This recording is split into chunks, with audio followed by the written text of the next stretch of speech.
हमारे साथ हैं CM जलालुद्दीन साहब, ख्वाजा जलालुद्दीन साहब फ्रॉम हैदराबाद चैप्टर। तो काफ़ी रिनाउन फैकल्टी हैं साउथ की, हर कोई जानता है इनको अच्छे से, किसी किसी परिचय के मोहताज नहीं है। हमारे साथ तो हम इनसे कुछ टाइम लेंगे, बातें करेंगे, इनसे पूछेंगे कोस्ट ऑडिट के बारे में, कोस्ट रिपोर्ट के बारे में। तो जलालुद्दीन साहब, आपका स्वागत है। Thank you sir. और बताइए सर, आपका जर्नी कैसी रही है? जर्नी स्टार्ट हुई है 2008 में आफ्टर ग्रेजुएशन। डिफिकल्टी से पर बीकॉम में just I met with some of the faculty. जो फैकल्टी से मिला हूँ, मेरे स्पेशल थे, मेरे ब्रदर, कज़न ब्रदर थे, और मेरे एक बद्री सर थे। तो ये दो लोग मुझे CMA के बारे में बोले। तो CMA के बाद बोलने के बाद मैं स्पेशली बोला तो जाके मिला, कोर्स में गया 2010 में। तो 2008 के अंदर मेरा एडमिशन हुआ था। तो 2008 के बाद एडमिशन के बाद स्टडीज़ का और CMA एक ऐसी जर्नी थी 2008 के अंदर कि CMA क्या था, फुल फॉर्म क्या था। एट द टाइम हम लोग उसको ICWAI बोलते, जब सिलेबस भी बहुत वास्ट होता था, और मार्केट के अंदर ICWAI का जब कंपटीशन नहीं था, क्योंकि वो टाइम पे जस्ट एडमिशन जो हमारे होते थे क्लास के अंदर 100-120 मैक्सिमम होते थे। Any how it taken 2.5 year हुए मुझे पास होने में। इंटर था, फाइनल था। जब पास आउट हो गए हैं 2010 में, सबसे बड़ा प्रॉब्लम था कि ICWAI में हम करते क्या, वो एक क्लैरिटी नहीं थी। क्योंकि वहाँ इनकम टैक्स फाइलिंग करेंगे या GST करेंगे या कॉस्ट ऑडिट करेंगे, तो कॉस्ट ऑडिट है क्या? उस टाइम पर तो वैट, सेल्स टैक्स, जी सब ये हाँ, सब वो टाइम पे वैट और सेल टैक्स था। और जैसा कि जर्नी टैक्स। शुरू हुई है, मेरे खानदान में तो पूरे लोग इंजीनियर हैं। मेरे फादर भी इंजीनियर है, मेरे भाया भी इंजीनियर है। तो जर्नी जब एज ए अकाउंटिंग के प्रोफेशन में हम जाते, तो मेन रीजन होता है थोड़ा बैक एंड सपोर्ट होता, तो वो सपोर्ट नहीं था। That's it's a normal trend कि हर रिलीजन में जैसा कि रिलीजियस रहते। तो मेरी जर्नी स्टार्ट हुई एक्चुअली, एक हम लोग की प्रेयर रहती है जिसको हम लोग इसका तारा होता हाँ, है। तो जब मैं एक हमारी प्रेयर पढ़ा, और मेरी नाइट में मेरे को अपने चैप्टर की फोटो आई थी। यस। तो चैप्टर में मैं जब गया, तो वहाँ मेरे को निरंजन एंड नारायण बोल के CA फॉर्म में। तो मेरी जर्नी हुई पहले CA फॉर्म में, जहाँ मैं ज्वाइन हुआ था 2010 में निरंजन नारायण में। वहाँ मेरी जर्नी 1 ईयर वर्क करा वहाँ। बट वहाँ भी ऐसा हुआ कि CMA का कुछ काम नहीं था, तो I was totally involve in the banking sector. I was done concrete audits, stock audit. फिर 2011 में I work in VV Ratnam form, cost audit form था। तो वहाँ मेरे को 2012 से ऑफर आया, तो I join there till 2011 to till August 2012, जहाँ मेरा सितंबर में COP आया। तो it was very up and down. फिर 2011-12 में एक रूल निकला था ओल्ड कंपनी एक्ट से, कॉस्ट कंप्लायंस रिपोर्ट। वो बहुत अच्छी जर्नी थी, जहाँ आपका नेटवर्क 5 करोड़ था, टर्नओवर 20 करोड़ था। उस टाइम पे काफ़ी बहुत अच्छा काम था। अगर गलत नहीं बोलूँगा तो 2012 से 14 तक मेरे को करीब 75 कंपनीज मिली। वो जर्नी बहुत अच्छी थी। उस टाइम पे तो काफ़ी लोग भी जॉब छोड़कर प्रैक्टिस में आए थे। तो अभी ऐसा बोल सकता हूँ कि 2012 में जब मैं हैदराबाद में प्रैक्टिस स्टार्ट करा, जब 25 लोग प्रैक्टिस कर, not more than. But slowly slowly new company act आया, जहाँ पूरे cost complaint help be dissolve, पूरा वो हट गया है कॉस्ट कंप्लेंट। तो उसमें हमें बहुत ज़्यादा इश्यू हुआ।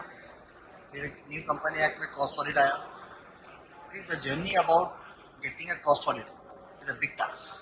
अच्छा, ये बताइए, 1959 से हमारा कॉस्ट अकाउंटेंट से और इधर 2023 तक, तो क्या रीज़न है कि मतलब कोई इसको जान नहीं पाया, कोई पहचान नहीं पाया? आप रीजन पूरे इंडिया में जैसे घूमते हैं, समिट भी अटेंड करते हैं, सेमिनार अटेंड करते हैं, सब कुछ, आपको क्या लगता है क्या रीज़न है इसके पीछे? तो आपको हमें इंट्रोडक्शन कराने में ही थोड़ी सी प्रॉब्लम होती है आम लोगों को। तो दो रीजन है। नंबर वन, हमारा काम आम नहीं मीन्स नॉर्मल पब्लिक के सामने हमारा काम ही आता है। हमारा जो वर्क है related to factories main criteria है। तो फैक्ट्रीज में जो लोग वर्क करते हैं, और वहाँ भी स्कोप फैक्ट्री में जो हमारा होता है कि प्रोडक्शन का रेट, एमआरपी का रेट, आपका how to reduce the costing, cost में किस तरह प्राइस कम करूँ, तो फैक्ट्री में ज़्यादा इन्वॉल्वमेंट होने की तरफ से हमारा आम जनता में, आम पब्लिक के अंदर हमारा रिकग्नाइजेशन है। जैसे आपने प्रैक्टिस स्टार्ट करी होगी तो आपको काफ़ी चैलेंजेस फेस करने बहुत पड़े होंगे। बहुत कॉस्ट ऑफ ये बात बोल सकता हूँ मैं, 12 से लेके मेरी पहली ऑडिट थी ऑटिन लेबोरेटरी, फार्मा कंपनी थी। I have a very less experience in audit जब द टाइम स्टार्टिंग तो वो एक कंपनी को I take 8 month to complete कर, और उनसे क्या रिकॉर्ड्स मांगना है, और वो भी कॉस्ट ऑडिट पे नया रूल्स आया था जब, तो 8 मंथ लगे। आई ऑलवेज रिमेंबर कि वो टाइम पे मेरा ऑडिट का फीस 25,000। तो वो जर्नी बिगेन हुई एक पहली कंपनी को, और अभी भी देखता हूँ ना, मेरे 10 साल 10+ ईयर कंप्लीट हो गए। नंबर 1 प्रॉब्लम आया था कि मेरी पहली रिपोर्ट में how I should present to the board, क्योंकि इसका पहले तो कंपनियों के अंदर कॉस्ट रिकॉर्ड्स का वित्ता मार्केटिंग नहीं है, वित्ता प्रमोटिंग है। कंपनियों के अंदर कॉस्ट रिकॉर्ड बहुत कम मेंटेन किया जाता है। वो किया जा रहा है तो वो टैली में करेंगे, जिसमें आपको कुछ कॉस्ट सेंटर में कोई प्रॉब्लम होगा, फोकस में करेंगे, पैक में करेंगे, but journey slowly slowly slowly सी एक प्रैक्टिस में एक ऐसी चीज़ है कि आपको कंटिन्यू आपको डेवलप होना। कुछ कंपनीज हैं जो फॉल होती हैं कॉस्ट ऑडिट के अंडर में, बट वो कॉस्ट ऑडिट अपनी करवाते नहीं। तो आपको नहीं लगता कि गवर्नमेंट को कुछ एक्शन लेने चाहिए? अभी अगर अभी आप देखेंगे एमसीए की गाइडलाइंस, मैं आपके सामने बोलूँगा, मेरे को एक कंपनी का अपॉइंटमेंट आया है मैंने हैदराबाद, 2015 से वो लोग कॉस्ट ऑडिट के लिए अपॉइंटमेंट कर रहे हैं। रीज़न क्या हुआ है कि अभी एमसीए से नोटिस आ रहे हैं, पूरे जितने आपको पेनल्टी है वो सब आ रही है, और जो सेक्शन 148 है कि we should promote section 148। Section 148 is important where the cost records, cost audit applicability come under, and what are the late fees, penalty of the director, penalty of each director, penalty of the cost auditor for not filing। तो ये case आपको आएंगे, but अभी MCA active हो रही है, but somewhere अभी market में काम बहुत ज़्यादा है। द थिंग ओनली हम जो बैक है, we are very bad in branding, promoting. यही रीज़न है जो किसी को पता नहीं चल पाता सीएम है क्या। और जैसे अभी बताइए कि आप फ्यूचर क्या देखते हैं आप कॉस्ट ऑडिट का, कॉस्ट अकाउंटिंग का? क्योंकि जब सीए मैंने देखा न्यू सिलेबस जो आया सीए का, उन्होंने कॉस्ट अकाउंटिंग का जो ये था एग्ज़ाम था वो हटा दिया।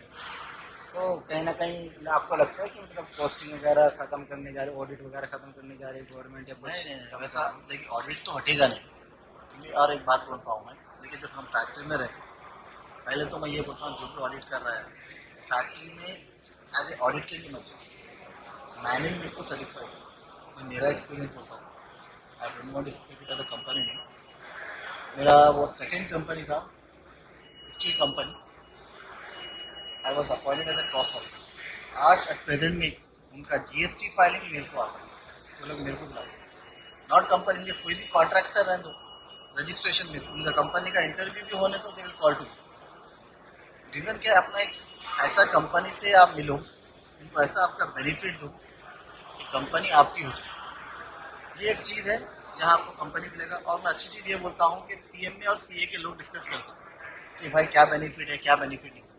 अभी इनकम टैक्स में बहुत ज़्यादा नोटिस आ रहे हैं, और एक एज ए कॉस्ट अकाउंटेंट हम नाइट जाके स्लीप अच्छा हो सकते। ये सीए को इतना टेंशन रहता, इनकम टैक्स फाइल करो, टैक्स ऑडिट करो, इंटरनल देखो यार। अभी हम लोगों में इतना बेनिफिट है कि हमारे को नोटिस नहीं आ रहा, थोड़ा रिलैक्स जाके नाइट में स्लीप हो सकते। बट जितने सीए लोग हैं आप देखेंगे कि उनको नोटिस बहुत आ रहा है कि उनके जो रॉन्ग फाइलिंग या रॉन्ग अननोन अकाउंटिंग से वर्कआउट करते हैं उस पर हो रहा है। तो आप ये बताइए, थोड़ा सा हमें बताइए कि कॉस्ट ऑडिट करते कैसे हैं? ये देखिए मेरा कॉस्ट ऑडिट का तो पहला प्लान जो रहता है, जब भी मुझे कोई कंपनी का कॉस्ट ऑडिट मिलता है तो मेरा पहला प्लान रहता है कि मैं फैक्ट्री विजिट करता हूँ। फैक्ट्री विजिट में मेरा पहला प्रोसेस रहता है कि फ्लोर एरिया से, floor area to means material come in to the finish product, जो मटेरियल आउट होता है वो बहुत अच्छी तरह मैं नोट करता हूँ। क्योंकि जब तक as a cost accountant you will never know floor area में आप जब तक नहीं जाएंगे, अपने नोट्स नहीं बनाएंगे कंपनी के बारे में, कि उनका मेन आप देखना है कि आपको मटेरियल कैसा इन होता है, मटेरियल का इंस्पेक्शन है नहीं है, how they will checkup the material inspection. फिर आपका second, how they are maintaining the store department, stores में इनके क्या बुक्स प्रॉपर वे है, बिल ऑफ एंट्री हो रही है। अनदर मोस्ट इंपॉर्टेंट पार्ट जो कॉस्टिंग में लोग कॉन्सेंट्रेट नहीं कर रहे हैं, how the power utility you are utilize. अभी मैं खुद देखा एक कंपनी में है जहाँ 5 प्रोसेस है, वो लोग बोलते हैं sir we have only 1 power. They should know that how much the per process power is consume, water हो रहा है या स्टीम हो रहा है या बॉयलर हो रहा है। क्योंकि आपका मेन कॉस्ट जो आएगा ना, more 90% cost will go to the material. So how quality of the material you are utilizing. So material is the most important part. तो आपका मटेरियल बहुत इंपॉर्टेंट होगा। और नंबर 2 जैसा जो बोलांगे power, number 3 important word about employ cost. क्योंकि जो एम्प्लॉय कॉस्ट है उनको सेग्रीगेट करना है उनको कि भाई who are in material, who are in production, floor में कौन कौन है, क्वालिटी कंट्रोल में कौन कौन है, आपको चेक करना है कि हेड ऑफिस में कौन है, who are the directors are there, the 3 directors or 4 directors who are in the factory looking at the directors, they have to check each and everything.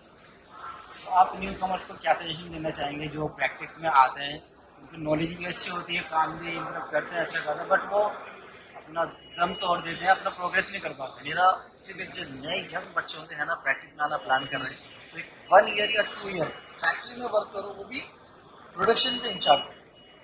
Don't go for AC room और accounting, work in factory based production जहाँ आपका हो।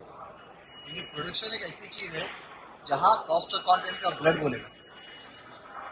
तो आप production check करना कि production के अंदर क्या क्या इंपॉर्टेंट है, क्या क्या वर्क ज़रूरी है आपको। ये production is a thing where you will get lot of knowledge. तो प्रोडक्शन में जैसा कभी मैं था, मार्केटिंग में, सेलिंग में था, ये आपके maintain each and every records. Thank you very much साहब, आपका हमें टाइम देने के लिए।